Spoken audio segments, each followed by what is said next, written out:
할렐루야, 행복하십시오. 성령 충만하십시오. 이번 주는 신명기 말씀을 읽게 됩니다. 신명기에 대해서 말씀드리겠습니다. 신명기는 하나님이 모세를 통해 신신당부한 말씀입니다. 그러니까 이미 하셨던 말씀을 재차 두 번째로 당부하는 말씀입니다. 여기 신자는 두 번째 신, 다시 신자입니다. 그러니까 우리말에 신신당부한다는 말 있지 않습니까? 모세는 죽기 전에 이스라엘 백성들에게 하나님의 메시지를 재차 신신당부하죠. 신명기 1장 1절은 이렇게 돼 있어요.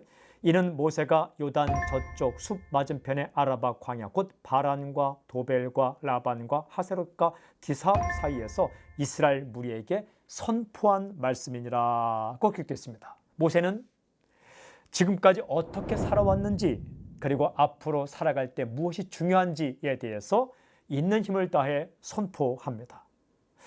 모세가 죽기 전에 한 설교가 신명기에 기록되어 있는데 또한 리더십 이양과 모세의 권고, 그리고 모세의 노래, 모세의 축복, 그리고 모세의 죽음이 신명기에 기록되어 있습니다.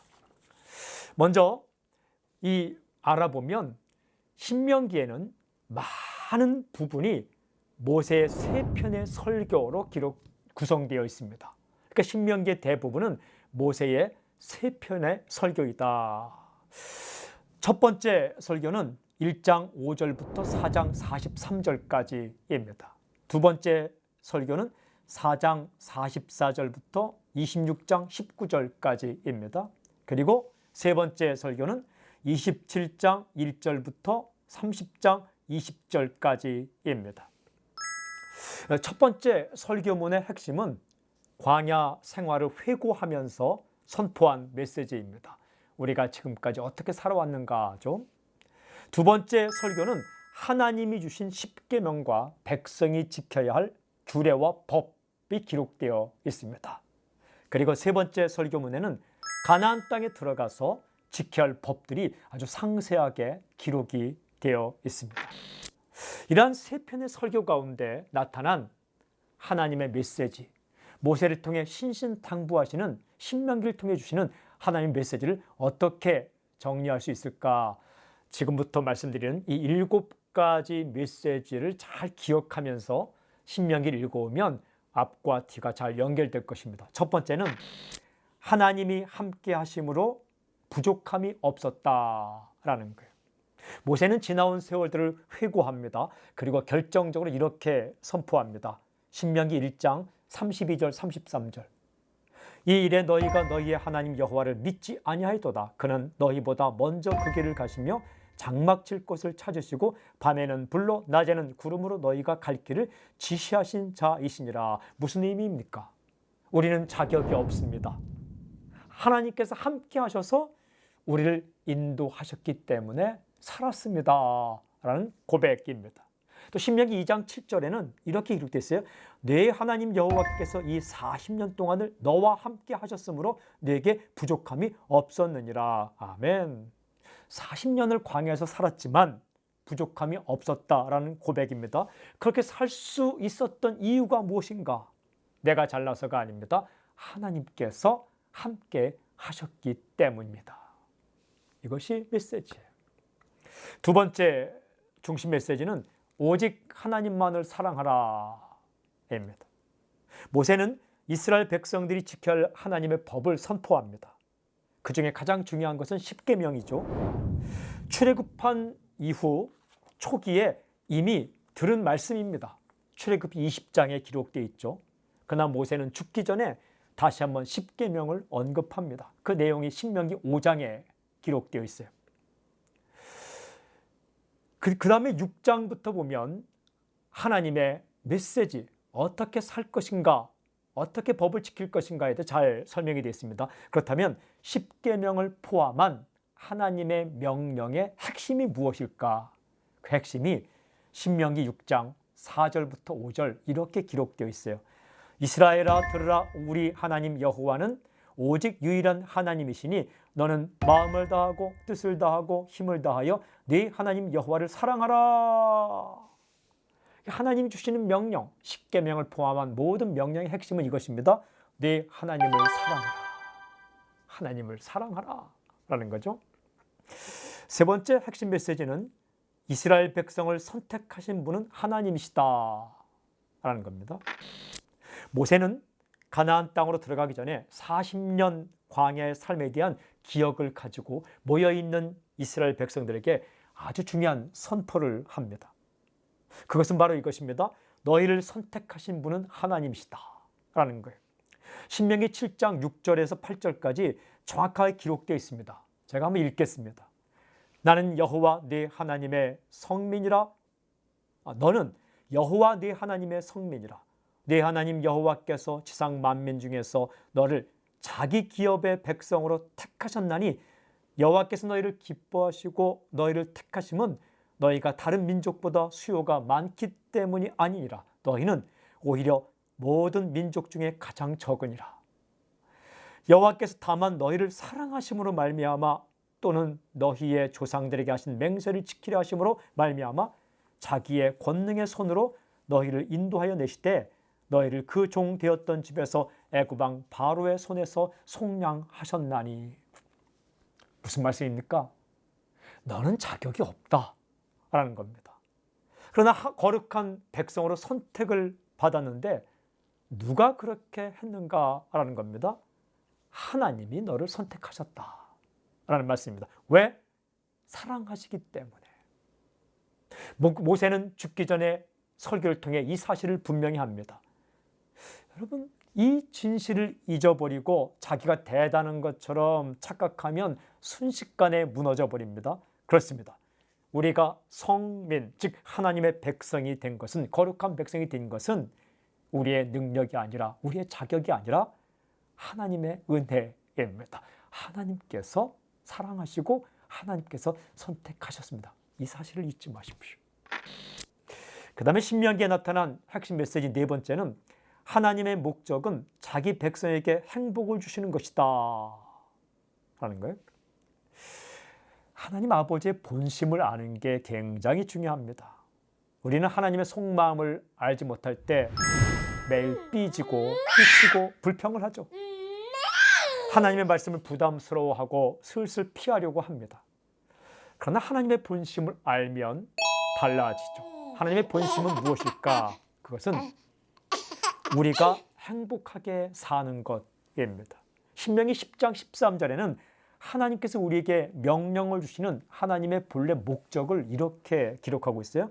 내가 오늘 네 행복을 위하여 네게 명하는 여호와의 명령과 규례를 지킬 것이 아니냐. 그러니까 하나님은 우리가 행복하게 살도록 명령을 주신다라는 겁니다. 이게 하나님의 본심입니다. 자기 멋대로 사는 것이 아니라 하나님의 법대로 살아야 행복하기 때문에 하나님께서 신신당부하고 있는 겁니다. 하나님의 명령은 부담이 아니라 행복입니다. 하나님의 말씀이 당신에게 부담이 아니라 행복이 되기를 바랍니다. 우리의 자유를 빼앗지 않고 우리를 진정으로 자유케 하는 것이 하나님의 말씀입니다. 신명기를 관통하는 다섯 번째 메시지는 기억하라라는 거예요. 신명기에 기록된 말씀 가운데 가장 중요한 단어를 선택하라면 바로 이것입니다. 기억하라. 모세는 죽기 전에 이스라엘 백성을 향해 피를 토하듯 혼신의 힘을 다해 세 편의 설교를 통해 기억하라, 절대로 잊지 말라라고 외쳤습니다. 누구를 잊지 말고 기억하라는 겁니까? 하나님을 기억하라는 겁니다. 신명기 7장 18절에 이렇게 기록되어 있어요. 네 하나님 여호와께서 바로와 온 애굽에 행하신 것을 잘 기억하되 라고 말씀하고 있어요. 애굽에서 나올 때 엄청난 재앙이 사건이 있었죠.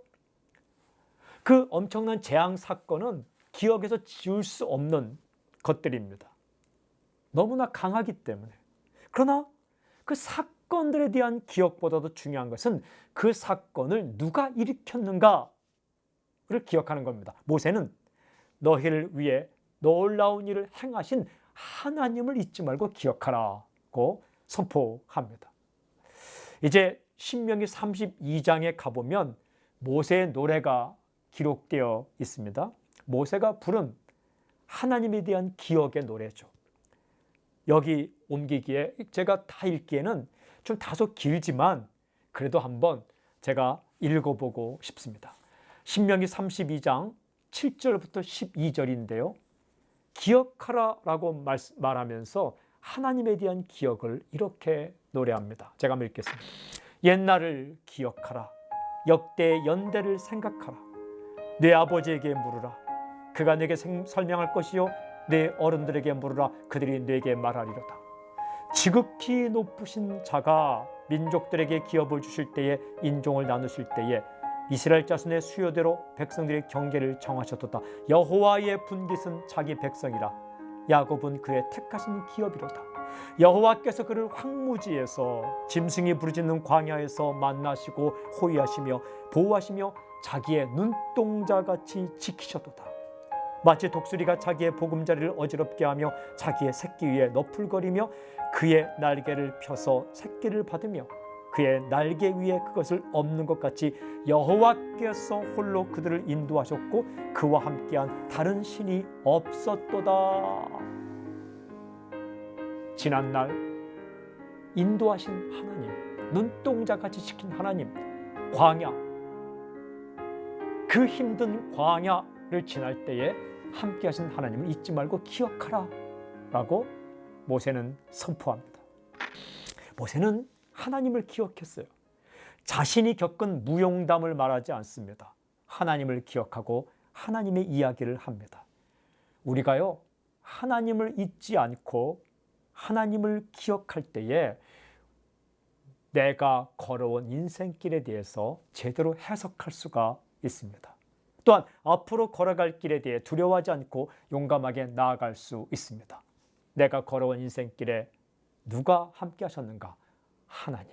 하나님 때문에 그런 사건이 일어났던 겁니다. 앞으로 걸어갈 인생길에 누가 함께 할 것인가? 하나님을 기억하라. 그리고 신명기를 관통하는 6번째 메시지는 광야에서의 고생은 훈련을 위한 하나님의 작전이었다라는 거예요. 이스라엘 백성들은 광야에서 많이 고생했습니다. 그 정도는 고생이 아니라고 쉽게 말할 수 없을 만큼 누가 뭐래도 고생했습니다. 아주 직사하게 고생했습니다. 직사하게는 표준어입니다. 직사하게 고생했습니다. 하나님은 왜 자기 백성에게 그처럼 극심한 고생을 허락하셨을까?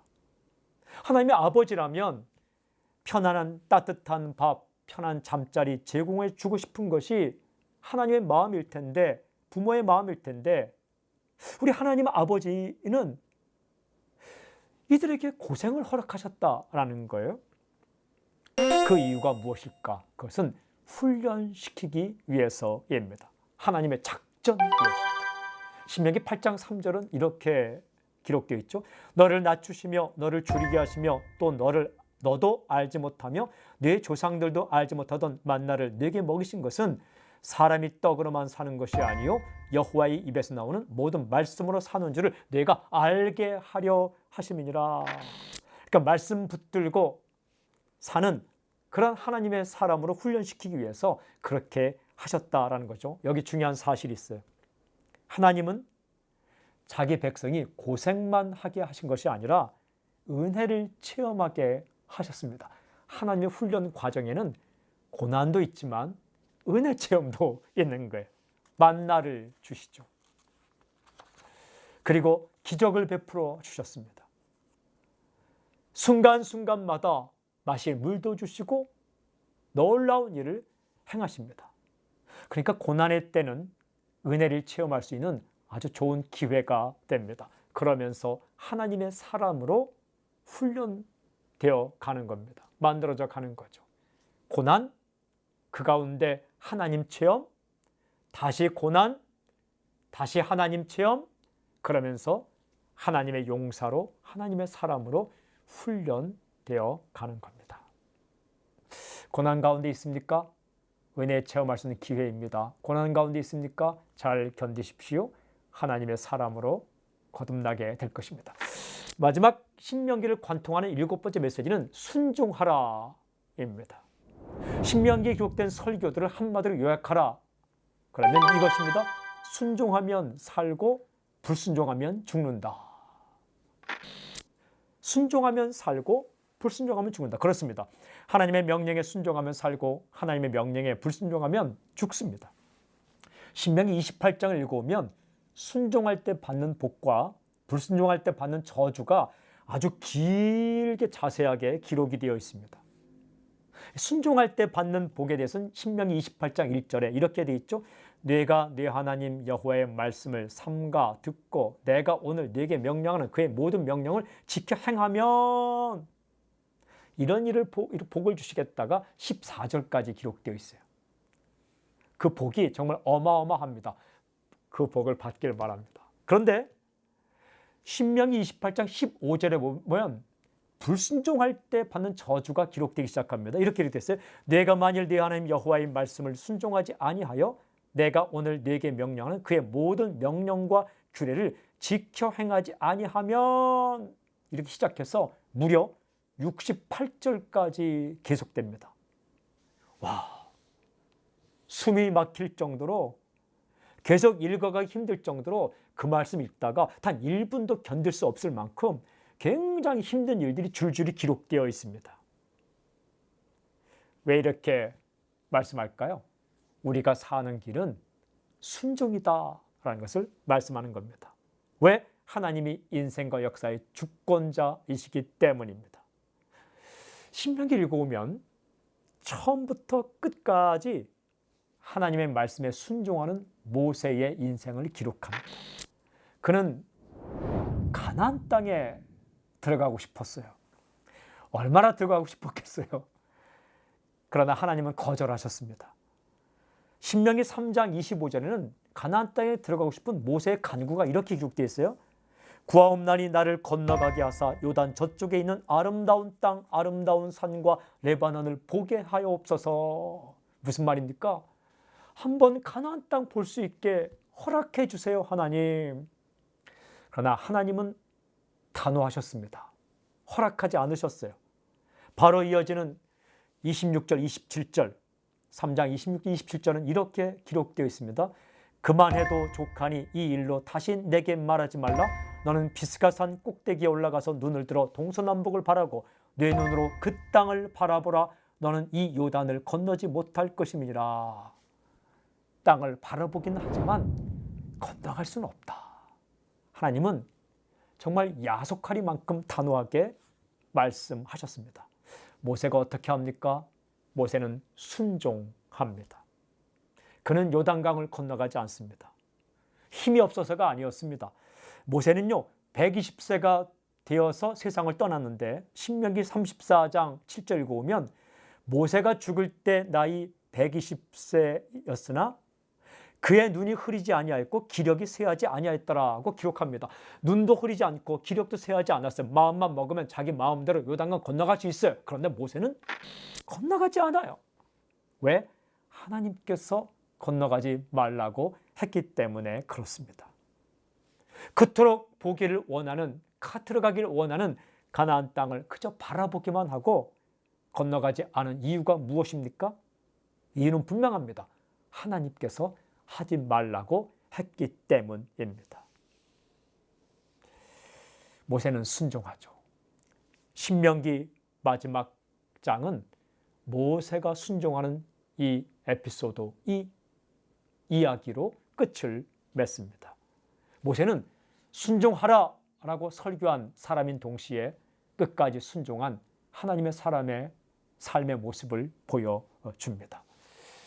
이 7가지가 신명기를 관통하는 신명기에 나타난 3편의 설교의 핵심 메시지입니다. 이 메시지에 잘 유의하면서 신명기를 읽어보면 신명기가 굉장히 은혜가 됩니다. 감동이 있습니다. 당신의 인생이 변할 것입니다. 열심히 읽으십시오. 은혜의 한 주가 되길 바랍니다. 승리하십시오. 하나님 아버지, 하나님을 기억하고 선택하신 하나님을 사랑하고 그리고 신명기 말씀을 읽을 때에 은혜의 은혜, 은혜의 은혜가 더하는 그런 시간이 되게 해주십시오. 예수님의 이름으로 기도합니다. 아멘.